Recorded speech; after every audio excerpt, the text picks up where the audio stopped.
Salut Claude! Allô? Hey, depuis le temps que, que tu es dans ma vie, il était temps que tu sois sur le podcast, mais ça ne t'exempte pas de ma question random. Ah oui? D'accord, vas-y. Mais là, la titre, je te connais un peu quand même. Fait que là, l'Halloween s'en vient et tu détestes te déguiser. Je pense que la dernière Puis, fois que je me suis déguisée, c'était avec toi. c'est-tu ton costume de feuillage d'automne? Ben, je me rappelais de Non. ça. Non? Non, c'était le Oh non! Chapelier Fou Oui, quand on est oui, allé puis moi, danser. oh my God, moi, j'étais la reine de cœur, c'est vrai. Mais en tout cas, ma question, c'est si t'avais un gun sur la tempe et qu'on t'obligeait là, à te déguiser, en quoi tu te déguiserais? Ben, honnêtement, on m'a récemment parlé d'un party d'Halloween auquel il aurait fallu que je sois, puis j'ai pas eu de nouvelles d'ailleurs de ce party-là. J'ai Et, pas eu de nouvelles, j'ai tout mis sur mode avion, j'ai fermé mes courriels, j'ai pas parlé à personne. ben, en fait, je me suis posé la question de ce que je pourrais faire, puis c'est sûr, c'était un party qui était en lien avec mon entreprise. Alors, étant donné que j'ai les cheveux orange et tout ça, je voulais me déguiser en canette de liqueur orangeade crush Mais ça aurait été cool avec quand même. les cheveux qui explosent comme le gel. Ah! Ouais, Mais t'as les c'est ça. meilleures idées en plus! Mais je sais pas pourquoi, Ouais, mais je mais sais pas pourquoi t'as ça.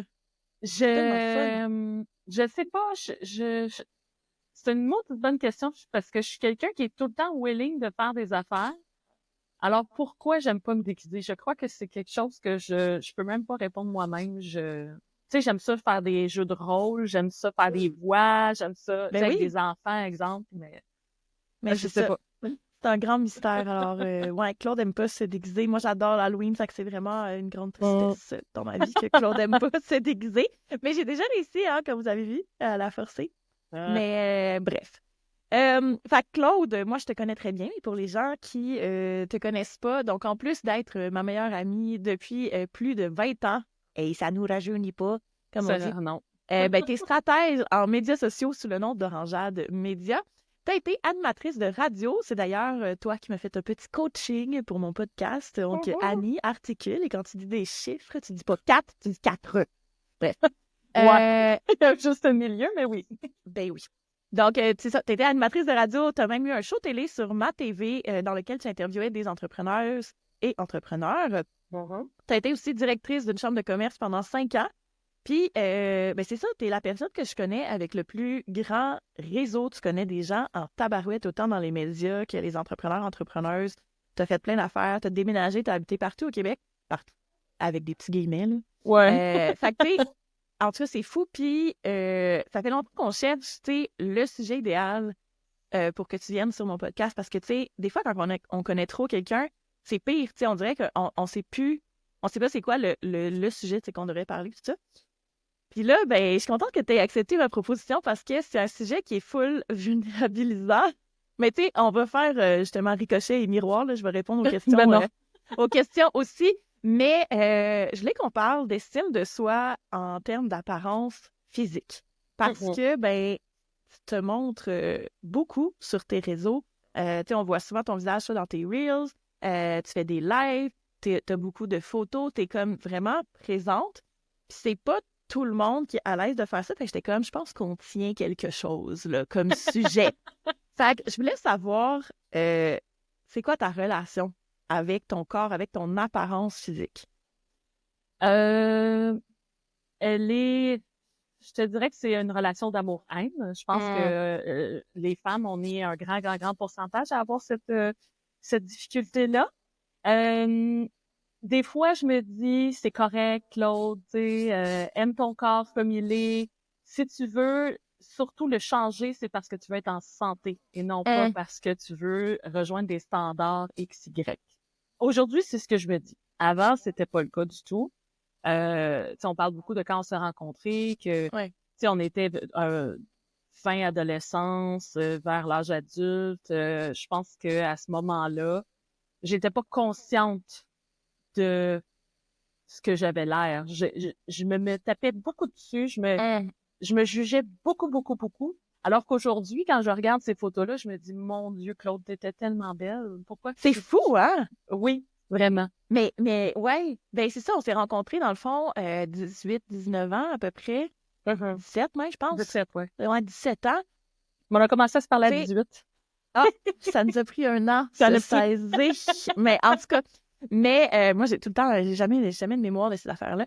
Mais c'est ça. Puis quand on s'est rencontrés, tu sais, là, je vais être super honnête, puis on en a parlé avant de peser sur le start. Fait que, tu sais, je sais ce que je peux dire ou ce que je peux pas dire, puis tout. Mais, tu sais, moi puis Claude, on se trouvait pas belles, là, tu sais, au cégep. Pas mutuellement, mais comme nous par rapport à nous. Oui, ben Pas- oui. Claude, elle se la trouvait vraiment laide.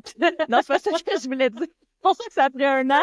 C'est ça! Non, non, mais par rapport à nous-mêmes, tu sais, ben, premièrement, il y avait les gros standards, tu sais, par rapport au poids, tu sais, on était grossophobes par rapport à nous-mêmes, tu sais, c'était Ouais, pas ouais. encore tant dans le discours ambiant, là, tu sais, être gros à ce moment-là, puis tu sais, encore, on pourrait dire, c'est quoi être gros, parce que je pense que présentement, on serait plus considéré comme mid-size que comme personne grosse. Ah, moi, Ça, c'est en tout cas...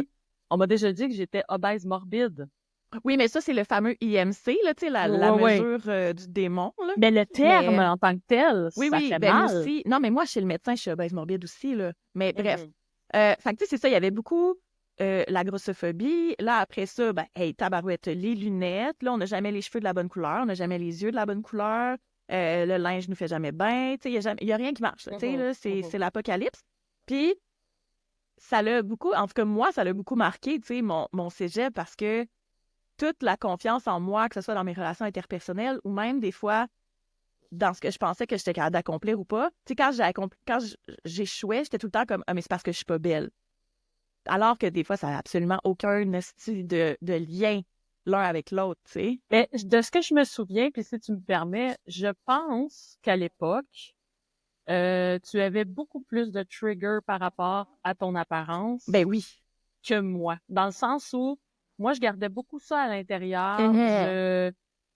J'essayais surtout, moi, à cette époque-là, de me faire des amis, de socialiser. Puis, quand je repense à ça, je pense que l'improvisation m'a permis un peu de sortir de ma coquille, puis m'a permis de réaliser que le ridicule ne tue pas. Ouais. Et c'est ce qui m'a permis un peu de piler un peu sur mon orgueil par rapport à mon physique, puis des fois d'avoir juste l'air complètement ridicule. Puis je pense que c'est quelque chose qui m'a suivi encore aujourd'hui, là, qui fait qu'aujourd'hui, j'ai beaucoup moins de difficultés à me montrer. Et le fait aussi qu'à l'époque, moi, j'ai voulu être animatrice radio depuis que j'avais 6 ans. Ouais. Donc, je savais que j'allais être devant une caméra peut-être à un moment donné, que j'allais être derrière un micro, qu'on allait me voir, qu'on allait peut-être me juger. Je pense que tout ce travail-là a été fait à cause aussi de mon rêve dans la vie, de ce que je voulais devenir. T'avais comme pas le choix, en guillemets, là, tu sais. Oui, ça allait de soi. Puis tu sais, à l'époque, je voulais être mince. Tu sais, je Ben oui. je voulais rejoindre les standards des vedettes qu'on voyait parce que je savais pas si j'allais devenir une vedette, mais toutes les gens qu'on voyait à la télévision à l'époque, toutes les personnes qui faisaient de la radio, c'était des gens qui, pas du 36, 24, 36 nécessairement, mais qui quand même avaient un beau physique. Plus qu'aujourd'hui. Je trouve qu'aujourd'hui, avec le temps, on a laissé la place beaucoup plus à euh, un grand éventail de grandeur, de poids, d'origine. Je trouve qu'on est beaucoup plus ouvert par rapport à tous ceux et celles qui sont devant une caméra versus il y a 30 ans, là, tu sais.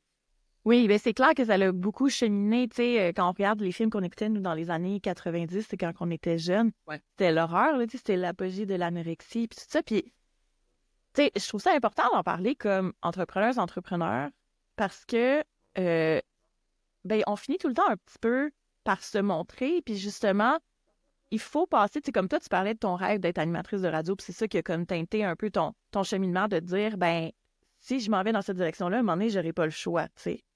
Puis là, avec les médias sociaux, tu sais, c'est pas des médias de masse, on s'entend comme, tu sais, toi, t'as fait un show télé, t'as été à la radio, tout ça, mais c'est quand même des médias, puis ça demande un... Tu sais, il y a des jours où moi, j'ai vraiment pas envie là, de filmer des stories, puis tout ça, puis j'ai l'air exactement de la même chose que la veille, mais cette journée-là, je le sais pas, moi, hormonalement, ça se passe pas, là. Puis je suis comme, ouf! Puis c'est tough de passer par-dessus ça, mais tu sais, j'ai été chanceuse d'être comme un peu aux premières loges de ton évolution, de mon évolution aussi par rapport à ça. Puis, tu sais, je pense que l'épisode d'aujourd'hui, justement, j'ai envie qu'on en parle un peu de comment ça s'est passé parce que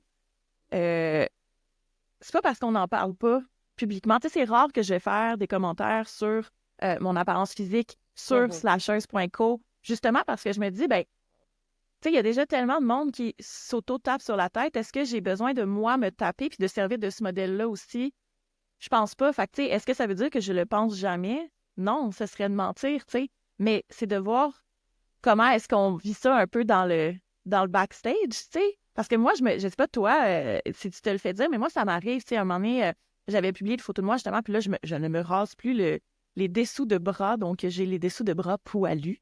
Et je suis pas la personne la plus poilue du monde, by the way, fait qu'il y en a même qui sont comme lol, tu sais, dans le fond, t'as pas tant de poils que ça, mais en tout cas, bref. Puis, il y a déjà quelqu'un qui m'a passé un commentaire, puis c'était pas un commentaire négatif, mais la personne l'a quand même remarqué, puis ça a fait partie de son commentaire. Puis maintenant, ça me dérange pas. Puis justement, il y a peut-être une partie de moi qui provoque, justement, tu sais, qui le fait pour dire, ben, j'ai bien le droit. Mais tu sais, de recevoir ces commentaires-là, toi, comment ça se passe de ton côté? Moi, j'ai jamais eu l'impression qu'on me portait un commentaire dans ma carrière, OK? OK. Du côté professionnel, jamais je me suis sentie moins bonne qu'une autre parce que mon apparence entrait en ligne de compte, tu sais, dans le sens où j'ai été envoyée sur des tapis rouges au lieu d'une collègue peut-être qui était plus mince. Mais fait que ça avait aucune importance. Moi, je l'ai jamais senti au niveau professionnel. Nice. Au niveau personnel, par contre, tu sais, j'ai déjà été sur des sites de rencontres, donc tu sais, des fois, on met des photos, faudrait mettre des photos de la tête aux pieds. Des fois, ça peut être simplement un oubli ou quoi que ce soit. Les photos sont pas, je sais pas moi, il y a une journée où on se sent encore plus belle qu'une autre. Puis ça, j'en ai reçu des commentaires de gens qui me l'ont dit, tu sais, que j'étais trop grande, que j'étais trop grosse, que j'étais trop ci, que j'étais... Fait que ça a toujours été dans un cadre personnel. Puis tu sais, aujourd'hui encore, tu sais, j'ai peur que, exemple, mon chum me dise que je suis trop grosse, mais je sais qu'il le fera pas, tu sais, mais la crainte est tout le temps un peu là. Je pense que le cheminement que j'ai le plus fait, c'est apprendre à laisser aller certaines fois. Mais honnêtement, il n'y a pas une journée où je n'y pense pas. Que je me dis, hein? ouais, que je me dis que j'aurais pu manger ça au lieu de ça, que je pourrais aller marcher au lieu de rester là. Tu sais, c'est présent dans ma vie tous les jours. Mais en même temps, je pense que c'est rendu une habitude. Fait que, tu sais, je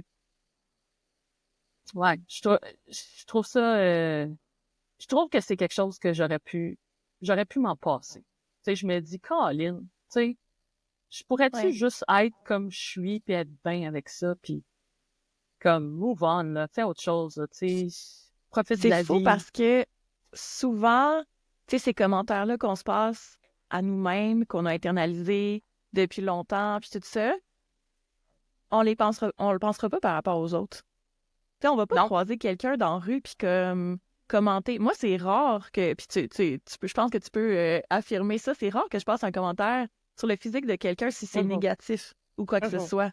Tu sais, je vais complimenter, je vais faire « Ah, c'est non ben audacieux, qu'est-ce que cette personne-là porte? » ou genre « Wow, ses cheveux » ou « Wow ».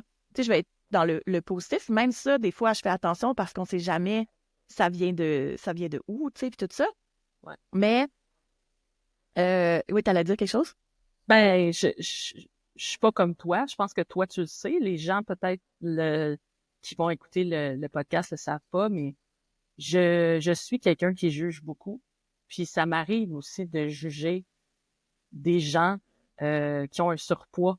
Mais je pense que je le fais toujours indirectement envers moi-même. Comme si c'était un effet boomerang, tu sais, dans le sens où je vais me dire, mon Dieu, cette personne-là pourrait, par exemple, porter un pantalon qui lui fait mieux, tu sais, qui la met plus en valeur. Mais je pense qu'en même temps, je me juge aussi en même temps. Mais quand c'est je fais selon ça, quel tu sais. standard, tu sais, puis tout ça. Puis c'est pour ça que je trouve que de travailler sur... Tu sais, je pense que tu l'as bien dit, de travailler sur l'estime de soi, c'est tellement important parce que souvent, si on critique quelque chose de quelqu'un d'autre, mais ça reflète quelque chose avec lequel on n'a pas fait la paix nous-mêmes, tu sais, puis tout ça. Jeune, j'ai été extrêmement critiquée par rapport à ma grandeur et mon poids parce que, bon, les gens ne le savent pas, mais je suis quasiment 5 pieds 11.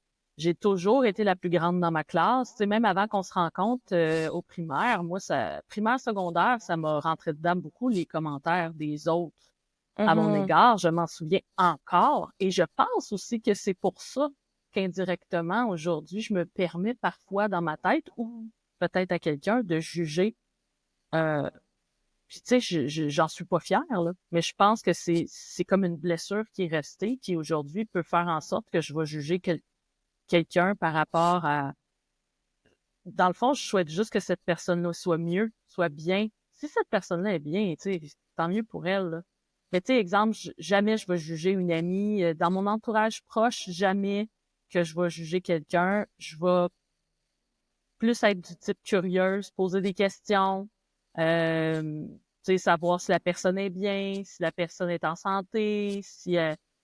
mais, tu sais, je suis qui, moi, je me dis tout le temps ça, je suis qui pour juger, tu sais? Mais tu sais, il y a tout le temps la question de la santé, puis c'est quelque chose qu'on avait abordé avec Édith Bernier dans ma toute première entrevue sur le podcast, qui était justement sur la grossophobie dans les milieux de travail. Puis tu sais, la question de la santé, c'est souvent quelque chose qui va revenir, comme si on ne pouvait pas être en surpoids, être gros, grosse et être en santé. C'est comme si un allait nécessairement pas avec l'autre. Puis là, ça, en tout cas, je vais renvoyer les gens, tu sais, pour pas qu'on rentre dans le côté médical de la chose. Tout, tu sais, je vais envoyer les gens vers cet épisode-là, qui est l'épisode 2 de la ligne diagonale, tout ça. Mais là, sachant, dans le fond, c'est ça que ne pas juger les autres, c'est extrêmement difficile, puis qu'on peut ne pas le faire à haute voix, tout ça, mais qu'il y a tout le temps probablement une partie de nous qui va le faire, mais que ça part de nous-mêmes. Ouais. Sachant de bord que probablement que les autres aussi sont comme ça, tu sais. Probablement que ça nous est arrivé, là, qu'il y a des gens qui sont dans nos audiences, qui nous ont regardés, puis qui ont fait comme « Hey, Annie, ses cheveux, c'était plus beau avant, hein? C'était plus beau quand elle avait les cheveux longs. » Ou genre « Ouais, ces lunettes-là, c'est pas le best. » Ou genre « Hey, ce chandail-là. » Tu sais, comme peu importe. Tu sais, puis qu'ils me l'ont pas dit, puis c'est correct, mais sachant ça, justement, comment on fait? Comment on fait pour juste oser se montrer quand même? Honnêtement, là, je pense que on doit se montrer à un point où on en devient trop habitué, puis que ça devient juste comme pas routinier, mais que ça devient un automatisme. De faire la paix un peu avec la lentille. Je pense que c'est quelque chose, moi, que j'ai appris au fil des ans, mais je pense que quand on est rendu entrepreneur, des fois, de le faire à tous les jours, ça finit ça crée une habitude. Je me rappelle au début, quand j'ai commencé, j'étais tout le temps maquillée, je m'arrangeais les cheveux, tu sais, je voulais tellement bien paraître pour que je me disais, ben ça va faire que je suis professionnelle. Mais le fameux professionnalisme dans le maquillage et la coiffure. Ouais. Tandis qu'aujourd'hui, je m'en fous parce que dans le sens où les stories ont pris aussi beaucoup plus de place, c'est du day-to-day. Est-ce que je vais commencer à me maquiller et à me peigner à chaque fois que je veux partager une idée? Non. Mais c'est sûr que je vais essayer d'être dans le bon éclairage, je vais essayer de placer un peu mes cheveux, tu sais, de pas avoir une tache ici, le minimum, tu sais, il y a toujours le minimum. Mais je pense que si on veut arrêter d'avoir cette espèce de syndrome de l'imposteur face à la caméra, je pense qu'il faut justement le faire. C'est comme un peu quand on enregistre notre message de répondeur, tu sais, puis qu'on se réécoute, puis on dit « Oh mon Dieu, c'est pas moi, ça, c'est pas ma voix. » Ben, tu sais, réenregistre, fais-en des voix, puis tu vas voir qu'avec le temps, tu vas t'habituer. Tu sais, au début, quand je faisais de la publicité, je m'écoutais, puis j'étais comme mal à l'aise, tu sais, je me critiquais, je me jugeais. Maintenant, je le fais, puis je suis comme « That's it. C'est moi. Deal with it. » Tu sais, tu le prends ou tu le prends pas, puis il arrivera ce qui arrivera, tu sais. Je pense qu'il faut s'enlever cette pression-là. Des fois, devant la caméra aussi, on se juge beaucoup, mais en réalité, c'est comme ça que les gens nous voient dans le... C'est ça, hein? C'est qu'on n'est pas... Ben, je pense qu'il y a le fameux effet miroir, là, tu sais, que l'image est inversée quand on se regarde dans le miroir. Je sais pas trop, là, il y a quelque chose qui est vraiment comme... voyons, le physique réel. Mais effectivement, tu sais, moi, je me rends compte que... Tu sais, ça résonne beaucoup ce que tu dis de se pratiquer à le faire parce que Tu sais, avant d'être slasheuse.co, j'étais Annie Anywhere, qui est, tu sais, un blog voyage qui est encore en ligne, que j'alimente plus, puis qui est vieux, puis j'espère que je dis pas des affaires que je pense plus là-dessus, sûrement, je sais pas. Hey, des fois, là, je suis comme, oups, là, je suis sûre qu'il y a des coquilles. Je suis sûre qu'il y a des affaires là-dessus que je suis genre, j'ai changé. Mais en tout cas, je me relirai pas, là, je pense qu'il y a genre 400 articles au secours. Mais tout ça pour dire, c'est que, comme tu l'as dit, c'est du muscle memory, c'est de la pratique comme avec n'importe quoi, tu sais, de se dire, dans le fond, tu sais, moi, j'avais beaucoup le réflexe avant, tu sais, quand quelqu'un prenait une photo de moi, de tout le temps faire comme, je peux-tu voir la photo avant que tu la mettes sur, à quelque part de public, tu sais? Je peux-tu la voir avant? Puis là, d'en faire prendre comme 83 avant de faire comme, celle-là, je peux vivre avec, tu sais. Puis là, dans le fond, maintenant, tu sais, je demande encore de voir la photo quand même. J'ai pas encore totalement. Oui. J'ai pas encore totalement abandonné ça. Mais les chances que je dise « Oh non, publie-la pas » sont vraiment moindres. Il faudrait que j'aille comme un gros morceau de persil dans les dents ou comme quelque chose de... Puis de se pratiquer à faire ça, puis de voir que c'est pas si grave, dans le fond, que les gens m'aiment pas moins parce que mon chandail est un peu croche ou parce que ce matin-là, mes cheveux étaient pas parfaits ou que j'ai rien de spécial, en fait, mais que moi, je me sentais pas, bien dans mon corps, dans ma peau cette journée-là. Mais de voir que ça change rien à mes relations interpersonnelles, puis que les gens, ils sont là quand même, les gens écoutent quand même ce que j'ai à dire. Un moment donné, justement, on se pratique à lâcher prise, puis j'aimerais ça que, justement, tous les gens soient capables de faire ces premiers pas-là pour voir que ça va être correct, dans le fond, tu sais. Ouais, ben c'est de se dire que moi, on m'avait déjà dit que il faut faire la paix avec certaines choses face à nous. Dans le sens de, oui, je suis dure avec moi-même, oui, je me juge, c'est correct, je me pardonne, puis je passe à autre chose. C'est comme, je suis consciente de ça, mais là, à un moment donné, moi, il faut que j'avance. Fait que c'est beau, j'accepte ça, puis je passe à la prochaine étape. Dans le sens où, moi, je me filme, mais je me juge pareil continuellement, tu sais, où je suis pas bien nécessairement à 100% avec mon corps, mais je le fais pareil. Fait qu'en quelque part, c'est quoi ton objectif quand tu es sur les réseaux sociaux? Ouais. C'est de vendre ta business, c'est de vendre ton service, c'est de vendre ton produit, c'est de vendre aussi qu'est-ce que toi tu peux apporter aux gens. Alors montre-toi. Tu sais, c'est what you see is what you get. Tu sais, les gens vont peut-être être surprises. Ouais, mais j'aime ça que tu dises, tu sais, que c'est important quand même l'étape de se valider.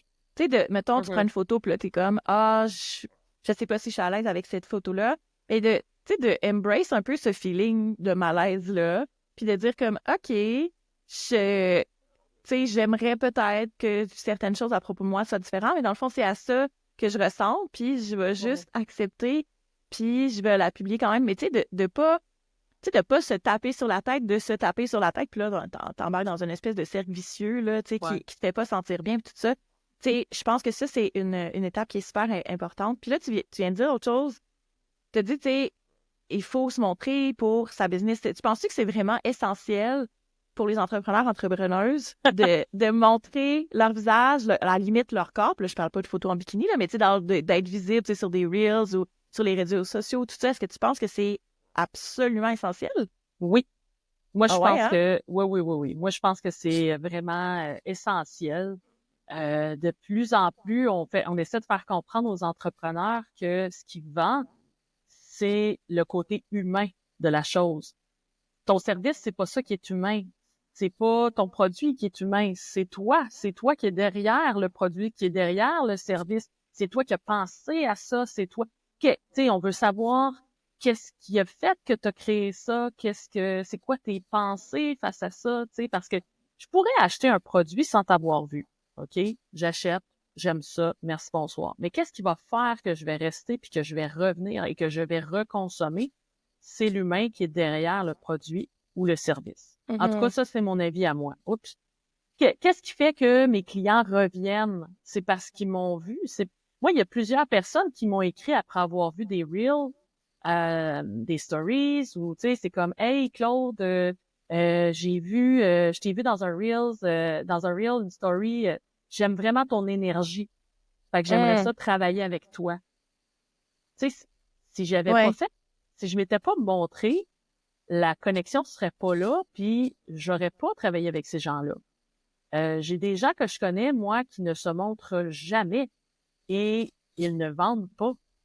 Fait que, je pense que c'est correct de pas nécessairement tout le temps se montrer. Moi, je me montre beaucoup plus que d'autres parce que j'explique des trucs devant la caméra. Puis ça, c'est ma façon de faire. Il y a d'autres personnes qui sont moins à l'aise, qui vont faire, exemple, juste une voix hors champ. Oui, c'est ça. Puis il y en a qui sont encore mal à l'aise de faire juste une voix hors champ et qui font juste de l'écriture. Mais je pense que des fois, de sortir de sa zone de confort et d'oser justement faire quelque chose de différent, je suis certaine qu'on va voir des changements. Le meilleur exemple, c'est par exemple une entreprise qui parle toujours de son produit et tout d'un coup met une photo parce que l'équipe a fait une formation en quelque part ou a été à un événement X, Y, Z. Il y a toujours plus de réactions, toujours plus de likes, toujours plus de commentaires, des salutations, genre « Ah, vous êtes beau la gang ». La preuve, elle est là, que l'humain fait toujours plus réagir. C'est vrai, ben parce qu'en plus, il y a les gens qui connaissent personnellement ces gens-là qui sont dans l'équipe ou ces entrepreneurs-là, entrepreneuses-là qui vont... je pense que c'est une façon de faire des high five, en fait, de féliciter les gens, justement, de s'être montrés. Moi, j'ai envie d'apporter un petit peu plus de nuances, là, peut-être, là, puis de dire, je sais pas... Moi, je pense que je suis pas prête à dire que c'est absolument essentiel. Je pense que j'ai oublié complètement son nom. Peut-être que je me rappellerai, ça s'était montré. Haha, je sais pas. Mais justement, une entrepreneuse en France qui, elle, ne se montre jamais, ça fait partie vraiment de son branding. Puis elle réussit très bien. Fait que, je pense que c'est possible, mais comme tu le dis, pour créer des connexions avec les gens, je pense que c'est un facilitateur de se montrer. Puis, ce que j'ai envie qu'il ressorte de l'épisode d'aujourd'hui, c'est de dire que c'est pas parce que quelqu'un se montre que cette personne-là, ça lui demande pas d'effort, puis que c'est naturel, c'est facile, puis que cette personne-là se trouve donc magnifique. Je pense que tout le monde a ses struggles, puis c'est un peu un espèce d'épisode de bienveillance, de dire que même les gens que vous avez l'impression, soit parce qu'on se montre beaucoup, ou soit parce que notre apparence, c'est comme tantôt je parlais de mes poils, tu sais, pourrait envoyer un message qu'on a donc ben un je m'en foutisme global, ben que c'est pas tout le temps le cas, puis que c'est un gros travail sur soi-même, puis que si on a été capable de se faire de se faire confiance puis de faire ce travail-là, ben je pense que j'aimerais que tout le monde se donne donc plus d'amour puis qu'ils se sentent plus beau, plus belle, parce que le pire, c'est que, tu sais, les gens que... Je sais même pas si ça m'est arrivé dans ma vie, tu sais, vraiment de rencontrer quelqu'un que je fais comme, mon Dieu, cette personne-là est donc ben pas belle. Sérieusement, là, il y a toujours quelque chose, c'est ça. Oui. Puis il y a toujours quelque chose que tu es comme, oh, wow, le regard de cette personne-là, ou justement son énergie, ou comment, tu sais, son style, ou tu sais, il y a toujours... Ça m'est jamais arrivé. Fait que je pense pas que ça va vous arriver aussi, tu sais, que les gens vous jugent. Puis j'espère que c'est ça, que vous allez peut-être un petit peu plus oser vous montrer parce que, tu sais, sachez que justement, des gens comme moi puis Claude, qu'on a l'air d'être tout le temps comme full présente puis de faire des stories des fois en pitch avec les cheveux pas peignés, tu sais, ça a été un énorme travail sur soi, tu sais, puis que c'est possible. Puis Claude, tu me disais, je pense que tu as préparé 6 trucs, c'est ça, pour les gens qui, justement, voudraient se montrer davantage, mais qui struggle avec ça. C'est quoi tes trucs? Ben écoute, juste avant, une petite parenthèse. Moi, ce que je trouve facile, c'est de montrer mon visage. Mais toutes les vidéos où tu vois mon corps au complet, dis-toi que j'ai sûrement rentré mon ventre, j'ai sûrement recommencé plus qu'une fois. Fait que, tu sais, on a tous nos petites limites, hein. Fait que... Mais tu le publies anyway, c'est ça qui est beau. Ouais, mais ça a été long, là, des fois, là. Oui, mais tout est un process, tu sais, puis tout ça, puis moi, à chaque fois, je trouve ça comme magnifique parce que je le sais que même des personnes qui, selon mes standards à moi, pourraient avoir un corps que j'envie, que je trouve parfait ou que, tu sais, je sais que ces personnes-là, ils ont eu le même processus. Sûrement qu'ils en sont à leur 15e take, là, puis qu'ils ont fait comme « Ah, si je le publie cette vidéo-là ou pas, tu sais. » Ben, justement, quand on recommence une vidéo 15 fois, le plus important, c'est pas perdre l'énergie qu'on avait quand on a fait la take numéro 1. Fait que dans les 6 trucs, justement, il y a le fait de se tromper, c'est correct. OK? Tu sais, je deal avec ça. Mais de pas recommencer tout le temps au début. Donc, de recommencer à une respiration, ça serait un des trucs que je donnerais. Comme là, tu vois, là, je cherche mes mots. Tu sais, j'hésite. Fait que là, je recommence à cette phrase-là, à cette idée-là, pour pas avoir à recommencer les 20 minutes que ça fait qu'on jase, tu comprends? 30 minutes même. Fait que ça serait une des premières choses. Quand vous vous trompez, à recommencer sur une respiration et non pas au début. Parce que sinon, l'énergie va vraiment y aller en baissant. Puis quand on va regarder la vidéo, on va peut-être trouver à la limite que la personne est peut-être plate ou, tu sais, justement, est comme, elle manque d'énergie. Un des premiers trucs, moi, que je dis toujours aux gens, c'est quand on veut se filmer, on se tient debout. Bon, là, on est plus dans une conversation, fait que les deux, on est assis. Je me redresse, là, ceux qui ils font juste écouter l'audio, là, j'étais peut-être un petit peu slouch, là, je me suis redressée. Fait que ce que je dis toujours, c'est que quand on fait un reel ou justement un live, une vidéo devant la caméra, la première chose, c'est de se tenir debout parce que le tronc, sinon, est écrasé, puis ça peut nuire au niveau de la respiration. Puis la respiration, c'est ce qui fait aussi qu'on va propulser davantage lorsqu'on parle. Fait que ça, c'est la première chose. Deuxième chose, là, tu le vois depuis tantôt, ceux qui ont la vidéo, je bouge mes mains. Mes mains sont libres. Donc, pas de téléphone cellulaire dans les mains. On le met sur un trépied, on l'accote en quelque part pour pouvoir vraiment gesticuler. Parce que le pouvoir des mains dans une vidéo, ça donne beaucoup d'énergie, de dynamisme à ce qu'on fait. Donc, super important. Ensuite, je dis tout le temps d'exagérer les émotions. J'ai beaucoup de clients, quand je fais des vidéos, ils sourient, tu sais, dans leur tête, à eux, ils sont souriants. Mais moi, quand je les regarde dans la vidéo, ils ont juste pas l'air à l'aise. Fait que je leur dis toujours d'exagérer les émotions. Comme ça, quand tu parles et quand tu filmes, ça va tout le temps baisser un petit peu. Donc, on va revenir à un seuil normal. Moi, c'est quelque chose que j'ai appris quand je faisais de la radio parce qu'on entend juste la voix et on doit sentir que la voix est souriante, invitante, dynamique. Donc, en exagérant les émotions, en bougeant les sourcils, en articulant davantage nos mots. Là, faut voir la caméra, là, faut voir la vidéo pour voir ce que je veux dire. Je veux dire, ça vient avec la pratique aussi parce que ça se peut qu'en exagérant les émotions, au début, vous vous trouviez un petit peu bizarre là, quand vous allez regarder vos vidéos. Mais c'est vrai que ça va transmettre une plus grande énergie de faire ça. Là, j'ai l'impression que ma caméra a gelé. Ça tombe bien.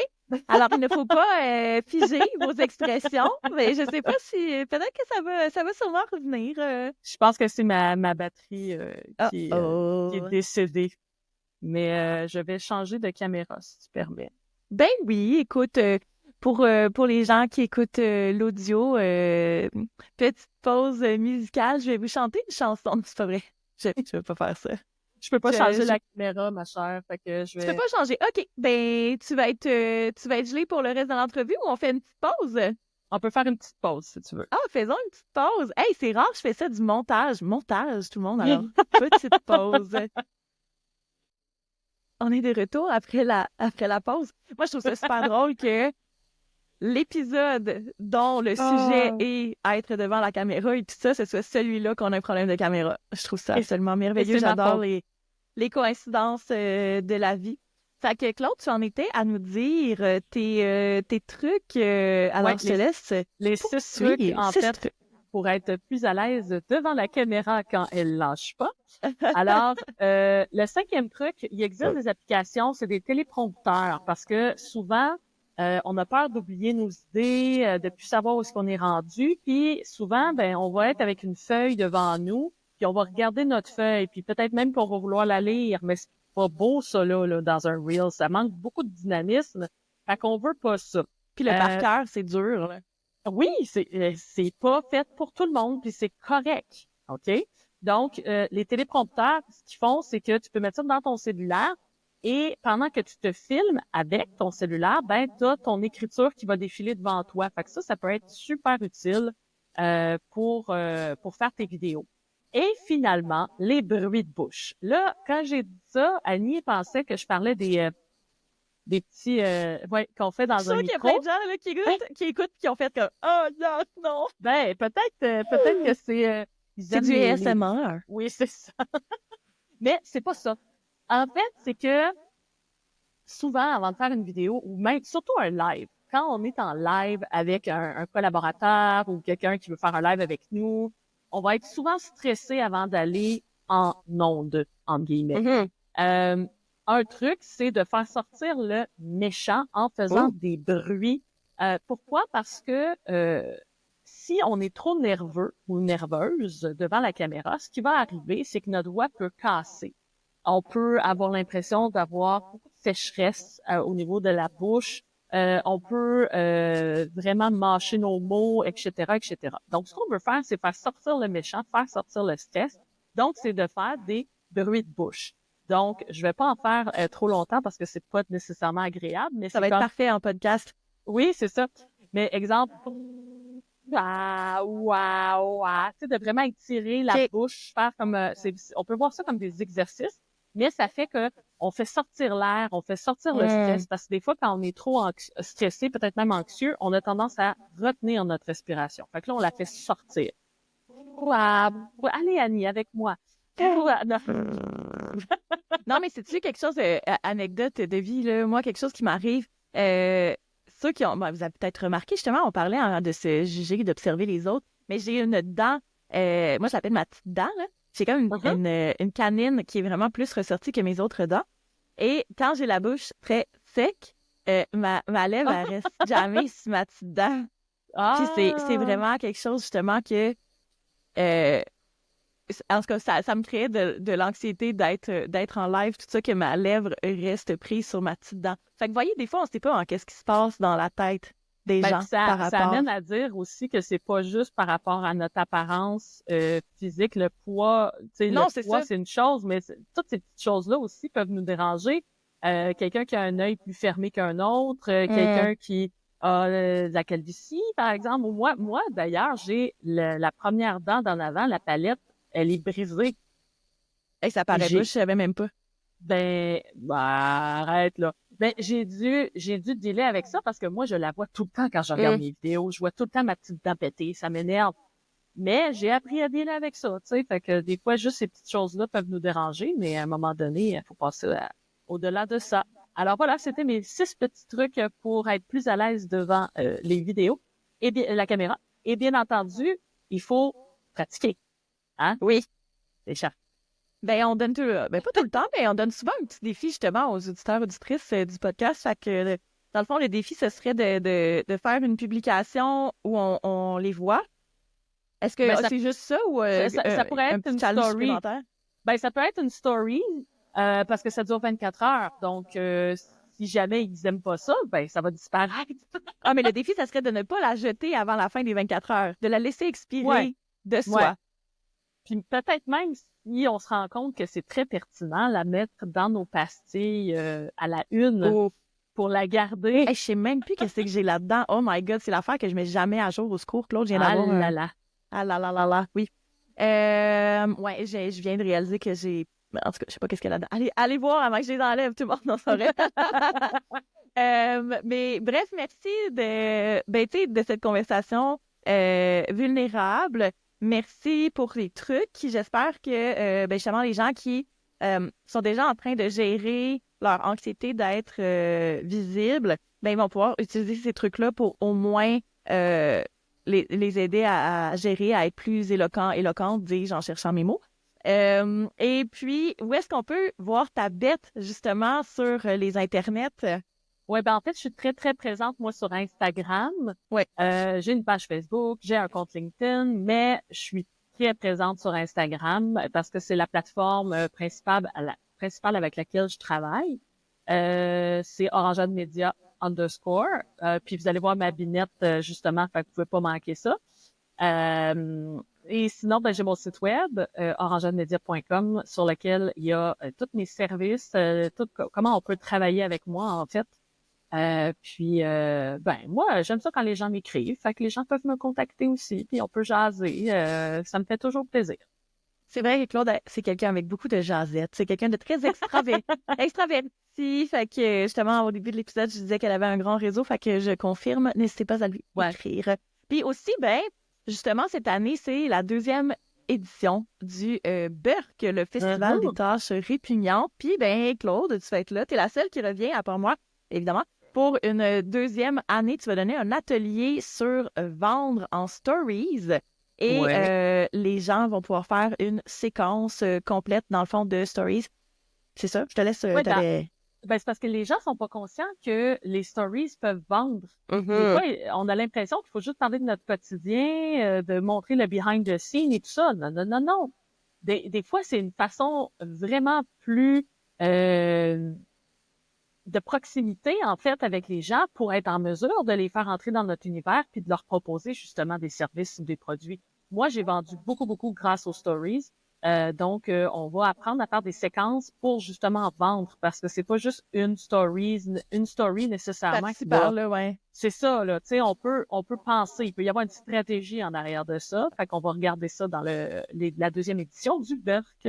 Oui, puis juste pour un rappel, si vous n'étiez pas là lors de la première édition de l'année passée, c'est un événement qui est en ligne pour les entrepreneurs et entrepreneuses qui veulent accomplir les tâches connexes à leur activité. Même si c'est des tâches qui leur tentent pas du tout, d'où le Burk, c'est 10 ateliers en direct, mais avec enregistrement évidemment, du 28 octobre au 1er novembre.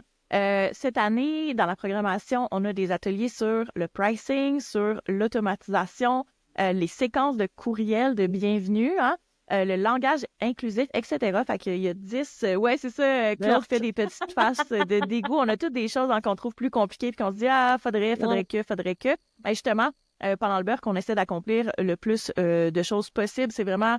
on est dans le concret, on est dans le « get shit done ». Et ben, pour les solopreneurs, c'est à moins de 100 $ pour l'accès à la semaine complète d'atelier. Le lien, si ça vous intéresse, slashers.co/burk, B-E-U-R-K. Et comme d'habitude, pour les show notes, donc si vous avez besoin de vous rappeler les 6 trucs de Claude pour être plus à l'aise devant la caméra, tout ça, avoir les liens de tout ce dont on a parlé dans l'épisode, c'est au slashers.co/68. Merci, Claude, de ton ouverture et de tes conseils toujours précieux. Tu es vraiment dans le pratico-pratique. J'adore ça. Puis, je suis vraiment contente que finalement, on ait fait un épisode de podcast ensemble. C'est fait. Alors, tout le monde... Tu vas t'achaler pour d'autres choses. On n'a pas fini avec moi. Bref. Hey, merci tout le monde. Je vous dis à la semaine prochaine. Bye!